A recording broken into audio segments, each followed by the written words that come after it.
Hi friends, welcome to Crack Grade B. We are back with yet another very important lecture for your upcoming exam, that is NABARD Grade A. Right, and this lecture is about GDP estimate by international body. So you might have been studying in the current affairs that many international bodies like ADB, World Bank, IMF are all coming up with the GDP estimates, right? And at times it becomes confusing and also it becomes uh, very tough to remember all the data points, right? So we have bring out to you the most important thing that you need to remember in this particular one video, right? And for the paid user, we have also released the PDF with the detailed of everything, right? So let's begin. But before we begin, let us talk about the results of Grade B. So friends, these are our results. You can see the photos and names. So these are the people who are selected in the RBI Grade B 2020 examinations.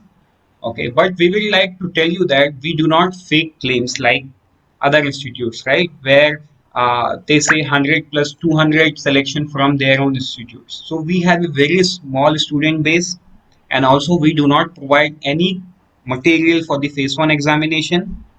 So approximately 50% of the students have appeared for the interview who have taken our course, right?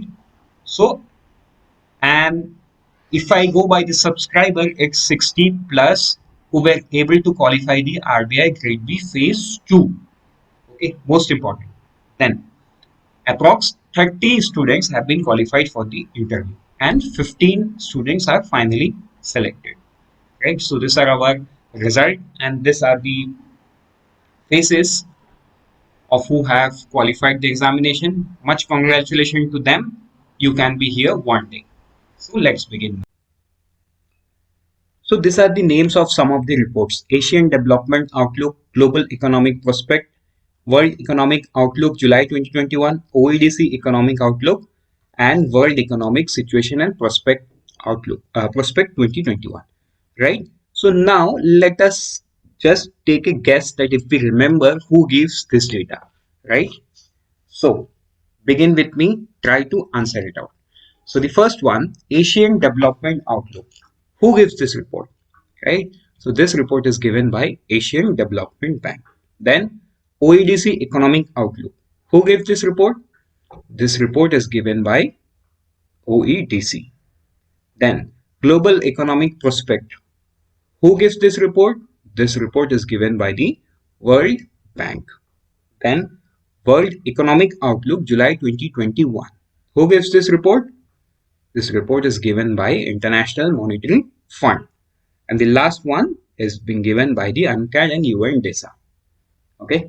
So let's begin with the Asian Development Outlook given by the ADB. So the ADB Outlook, the Asian Development Outlook is an annual publication. Okay. Means one time a year. A year. Produced by the Asian Development Bank. It offers economic analysis and forecast as well as an examination of social development issue for the most countries in Asia. So for the most countries in Asia, it's not for all the countries. Okay, it's for most countries in Asia. So it does provides the economic analysis and forecast and as well as the social development taken place in those countries, right? Then it published each year March, April with an update published in September and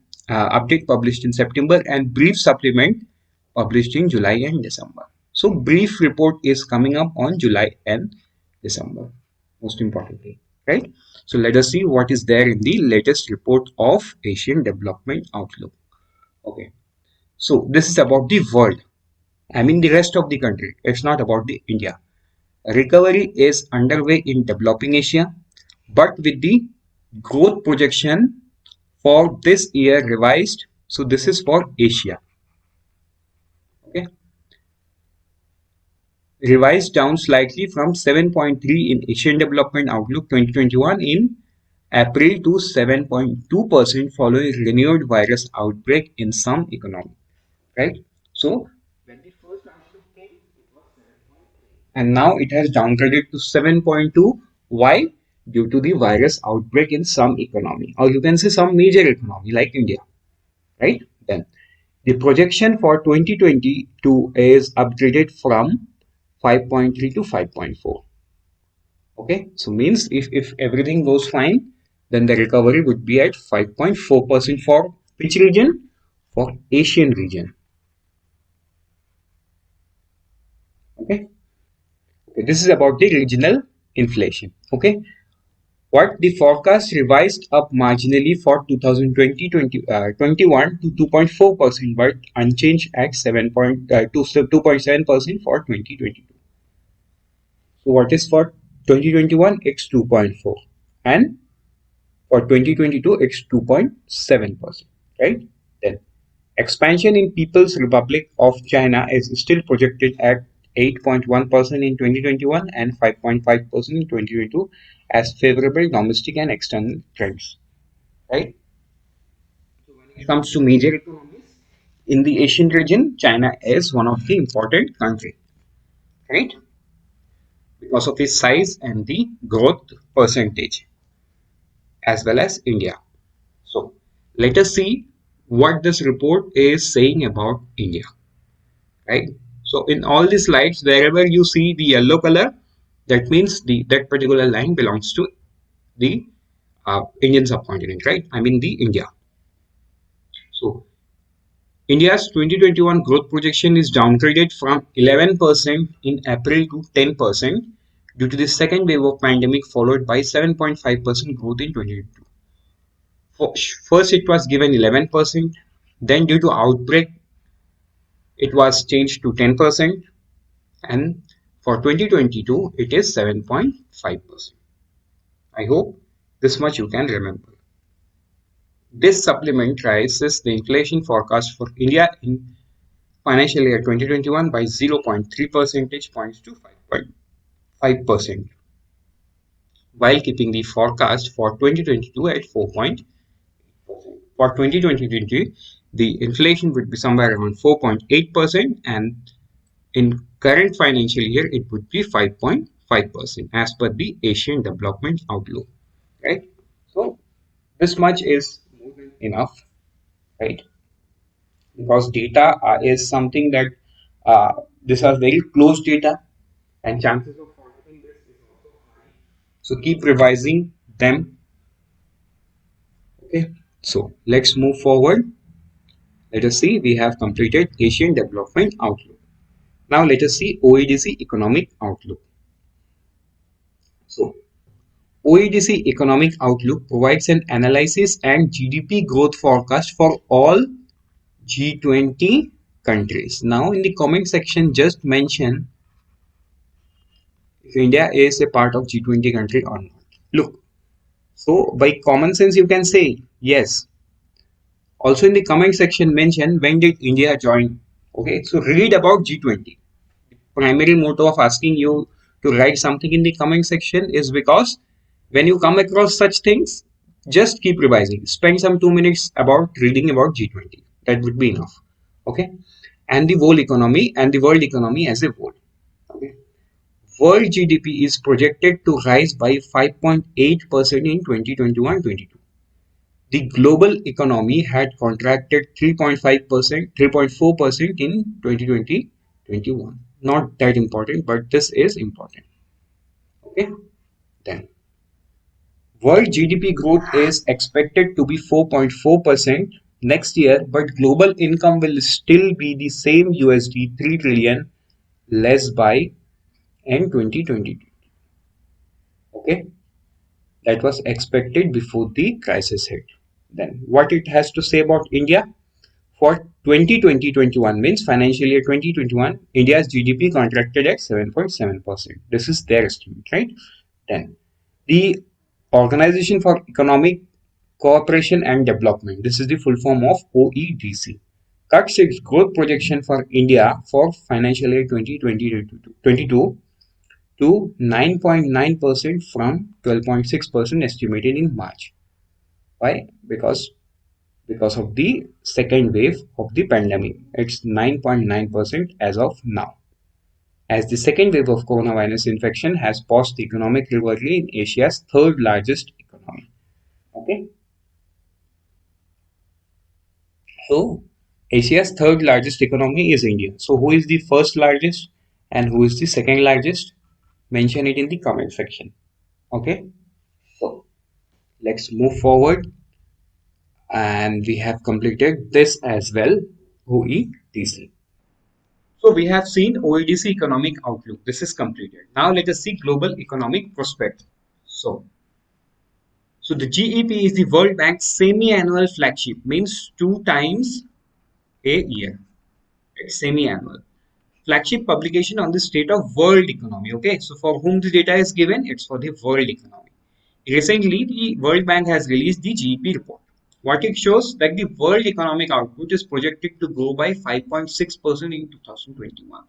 Very important, you cannot afford to forget this, right? So do memorize this data. 5.6% in 2021, the fastest recessionary growth rate in 80 years. Okay. So, but see, however, global output will still be 2% below pre-pandemic projection by the year end. So this means, see, when this virus came, every economy has seen the recession, right? And the recovery they are seeing is like V shape. Okay. So it's like V shape. So at one point it has gone down, the other point it has gone up in a very faster pace. Okay, so the world can also see this from 5.6% to again back to 2% at pre-pandemic projection by the year, right? So in some economics, the recovery has also seen okay, W-shaped recovery. In India, it is still V-shaped recovery. So if this third wave is as lethal as the second wave, then W-shaped recovery can also be seen in the future, but let's hope we will not have to see the W-shaped recovery, right? Then, then the economic report, I mean the GEP report, goes ahead and says also many emerging market and developing economies continues to struggle due to following reasons. What? A resurgence in COVID-19 cases, absolutely. The Delta variant, the other variants are coming, and there is a sudden surge in the case, right? As we have seen in the second wave. Okay, lagging vaccination progress. So many countries are lagging. Even when it comes to India, we the data can be seen in two ways. Number one ways, we are lagging. How? We have not even covered 50% of the population, right? And when it's come to the other side of the coin, it's like the population is so huge, the pace is too high. I mean, look at the pace the vaccination drive is going on. Still, we are yet to complete the 50% mark, right? So that's lagging vaccination progress. Then the withdrawal of policy support in some instance. Okay, the withdrawal of policy support in some instance.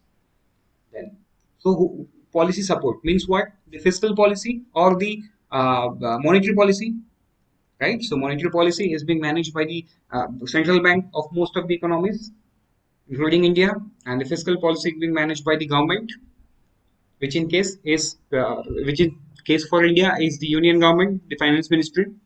Then among major economies, the growth of the US is projected to reach 6.8% this year. So look at the recovery that they are witnessing, right? The size of US economy is huge, and the 6.8%, when you look at the absolute value of 6.8% in comparison to their size, the value is huge.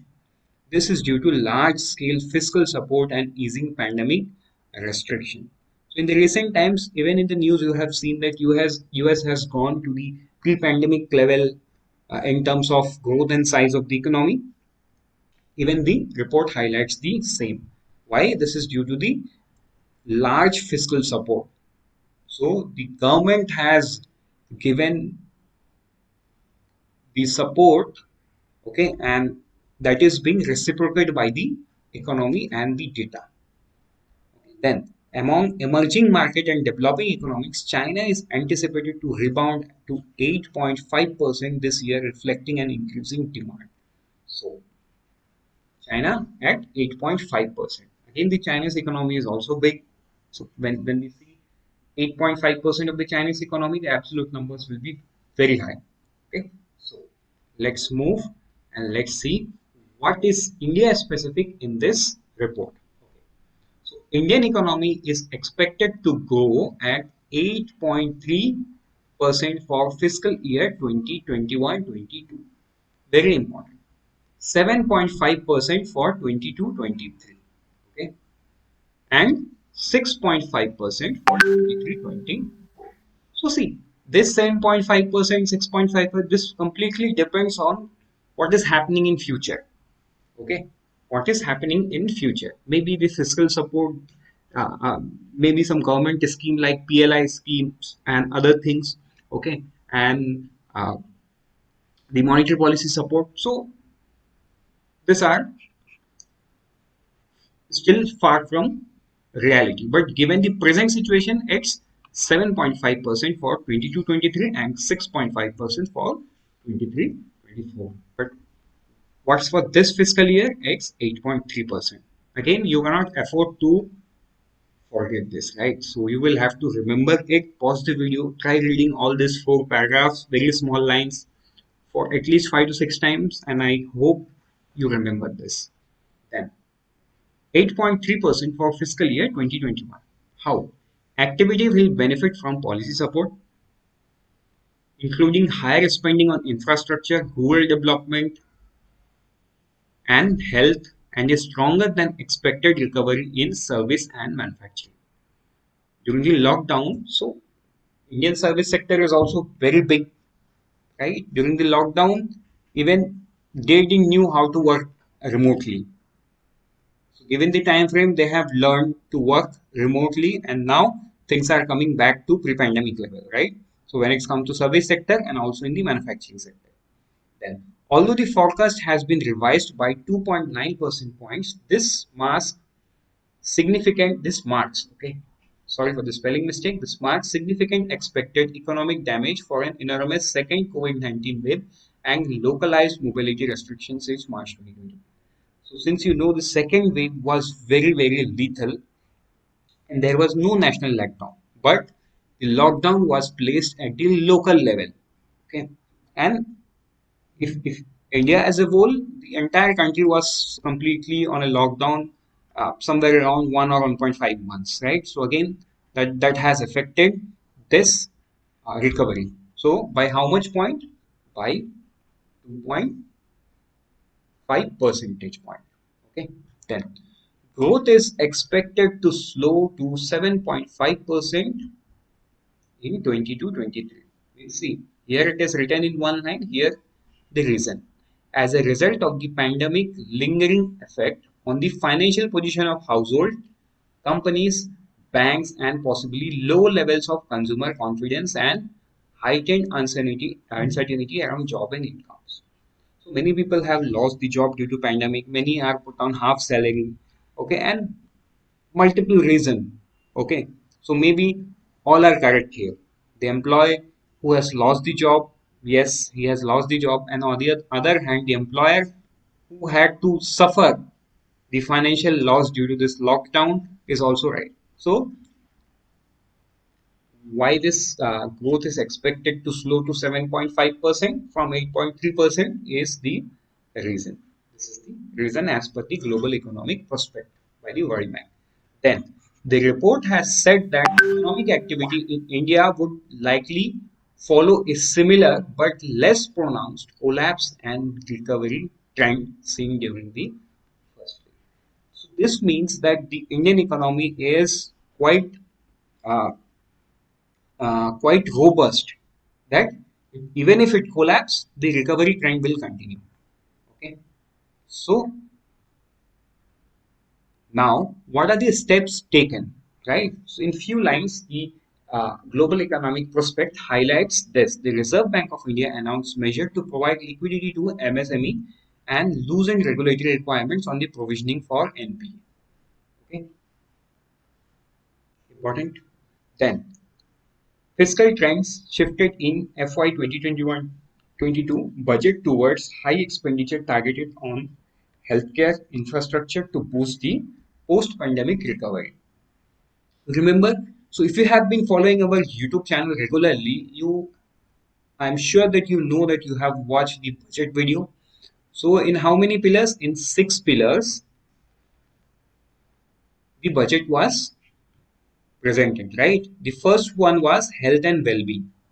Even the GEP report highlights that. the fiscal policy supports the healthcare. Around 64,000. So it's not exact 64,000, okay? It's 64 approx 64,000 was spent, was given under the first pillar, that is health and well-being. So I hope you have watched that video. If not, go and spend some time there. We have brought out very concise of the union budget that you can use it for your revision. I also, on the other hand, I know that you already have learned all this thing, memorized all this thing. Still, if you feel that a revision is required, go ahead and watch that video. So with this is completed. We have completed global economic prospects. Now let us see World Economic Outlook July 2021. So what it has to say about the world, let's look at it first. So the name of the report is World Economic Outlook July 2021, Fault Lines Widen in the Global Recovery. The World Economic Outlook is a survey conducted and published by the International Monetary Fund. It is published biannually, means 2 times a year, and partly updated 2 times a year. It projects the world economy in the near and medium context. In the near and medium context, with projection for up to 4 years in the future. Means 4 years in the future, the report projects. WEO forecast includes key macroeconomic indicators such as GDP, inflation, current account, fiscal balance of 193 countries across the globe. How many countries? It's 193 countries across the globe. It also deals with the major economic policy issue. Right? Let's see the details about the world, what IMF has to say in its report. The world economy is projected to grow 6% in 2021 and 4.9% in 2022. Very, very important. The 0.5 percentage point upgrade from 2022 derives largely from the forecast upgrade for the advanced economies, particularly the United States, reflecting the anticipated legislation of additional fiscal support in the second half of 2021 and improved health metrics more broadly across the globe. So, why this 0.5% upgrade is because of the major or advanced economies good result. Like you might be following news that US has already recovered from the corona phase. I mean, their economy is back to pre-COVID level in terms of size and in terms of growth, right? So when the economy, which is that big in size, comes back to its track, obviously it affects the world, right? So that we can see in the report as well. This 0.5 percentage point upgrade for 2022. Why this is done? You read this once or twice, you'll understand. Then, faster than expected vaccination rate and return to normalcy have led to upgrades, while lack of access to vaccine, renewed wave of COVID-19 in some countries, notably India, have led to downgrades. Okay, so the IMF also notices that most of the countries are vaccinating their population faster than expected. Okay, so this has led to normalcy, and when the things becomes normal, things upgrades, right? So let's move forward and see what it has to say about the inflation, the world inflation. Central banks should generally look through transitory inflation pressure and avoid targeting monetary policy until there is more clarity on underlying price dynamics. So this is the advice that the International Monetary Fund is giving out to the central banks of every country.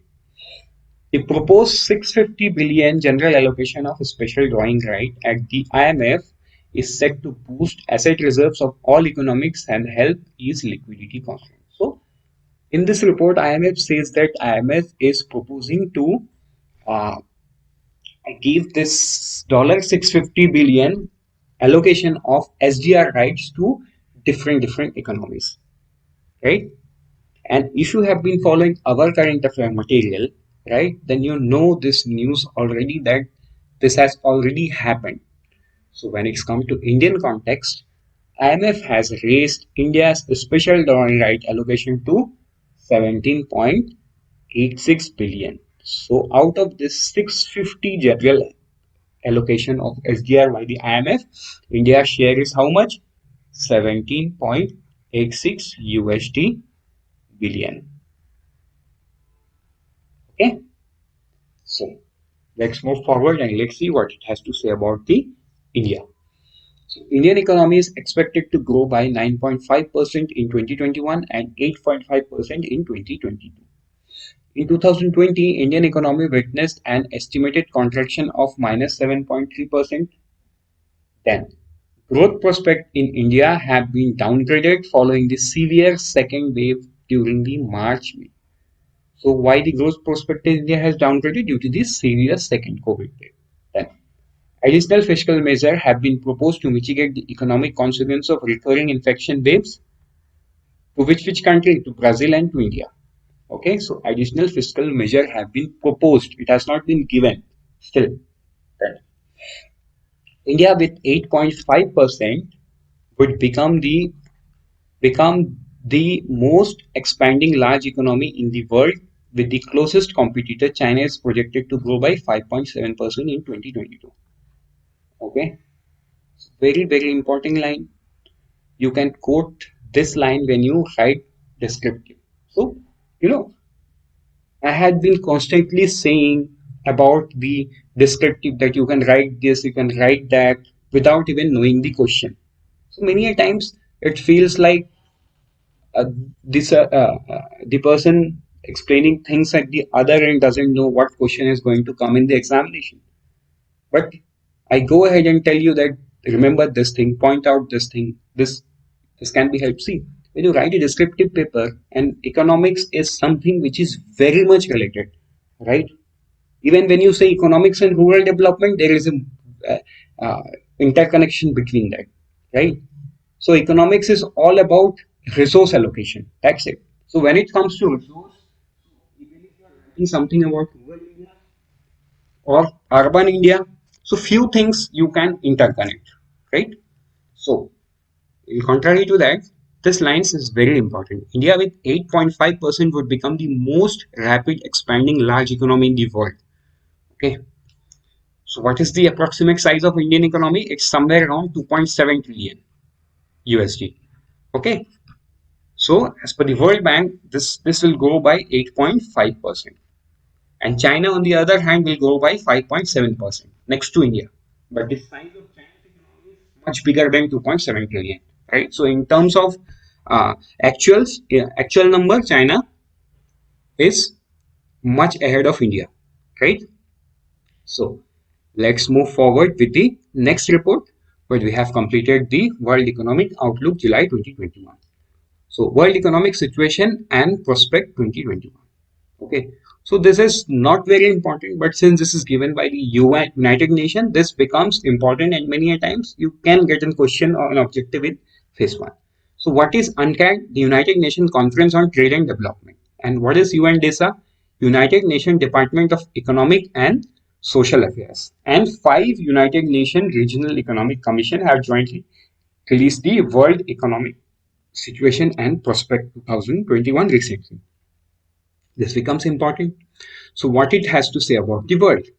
The United Nations has released its reports World Economic Situation Prospect 2021. In this report, UN has projected growth rate of individual countries as well as global economy for fiscal year 2020 and 2021. For individual country also and for the global economy also.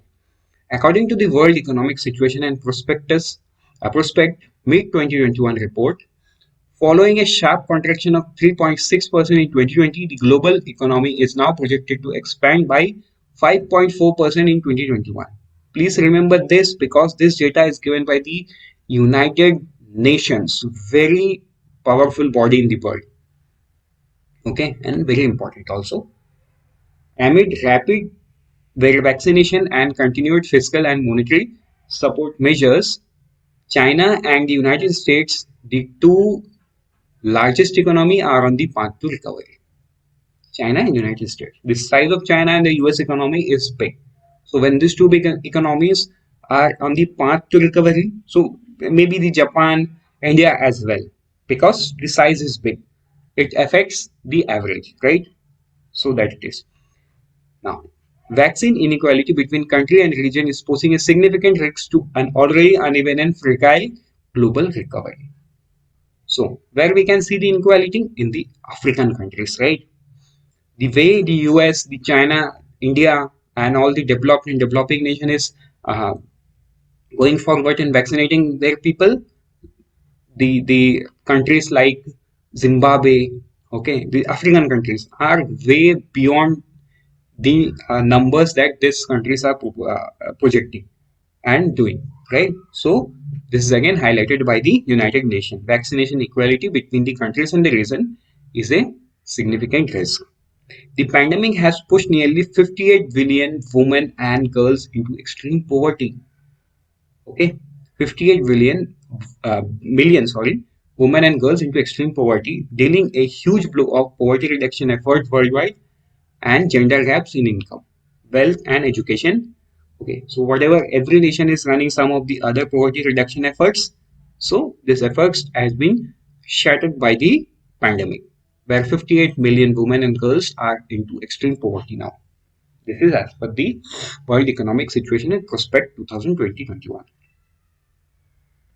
Let's move forward and see what it has to say about India. So, Indian economy is projected to grow at 7.5% in calendar year 2021 and 10.1% in 2022. Very important. 7.5% in 2021 and 10.1% in 2022. Even as it is estimated to contract by 6.5% in 2020 as a lockdown and other efforts to control the COVID-19 pandemic / domestic consumption. Old thing, not very much important.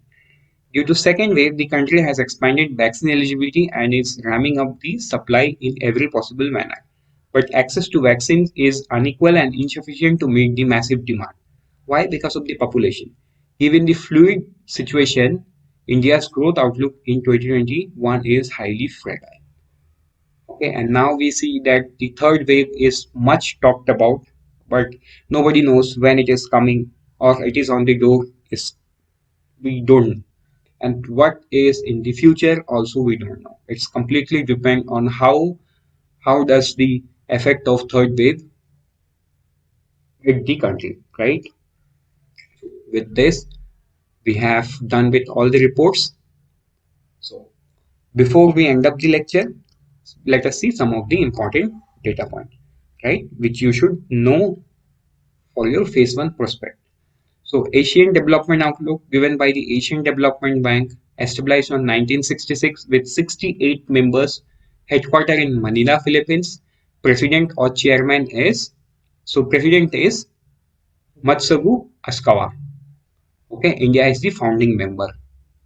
Very important point. Oedc Economic Outlook. Okay, so this report is by Oedc. This Oedc is established in 1961. Okay, so let me tell you, this existence of OEDC was there much before 1961, right? So in 1961, US and Canada has joined and the organization was renamed to OEDC. So what was the old name and when it was launched? Right in the history, right in the comment section. Not much important, but spend some 30 seconds. It will hardly take 30 seconds to Google it and answer, right? So in this way, you will read. Member country is 36, headquartered in Paris, France. The chairman is Matthias Cormann. India is not a member but a key economic partner. Important point. Global economic prospect is given by the World Bank, established in 1944. But so after the Bretton Woods Conference, right? So member has 189 members, headquartered in Washington, USA. The president is David R. Malpass. World Economic Outlook is given by the International Monetary Fund. It was established in 1944. Okay, member countries 190. Washington, USA is the headquarter. Christina Georgievna is the chairman, or not the chairman, she is the managing director. So MD. MD is heading the International Monetary Fund. Okay, so Geeta Gopinath is also with the, she's an Indian economist, also with the IMF as a chief economist, right? But you should know. So with this, we have come to the end of this lecture. Before I say goodbye, I would like to remind you to visit the website and look up on our course for NABARD Grade A and Grade B. Right. So this is one of the most economical and best course available in the country. Why I say the best course? Uh, we would not say, rather we would ask you to go ahead and check by yourself by downloading the app from Google Play Store and going to our YouTube channel. You can find some reviews of the students who are working on the respective organization, and they have given the review of our course in a video. So you can watch them and make a fair decision. With this, thank you and happy learning. Let's meet in the other lecture.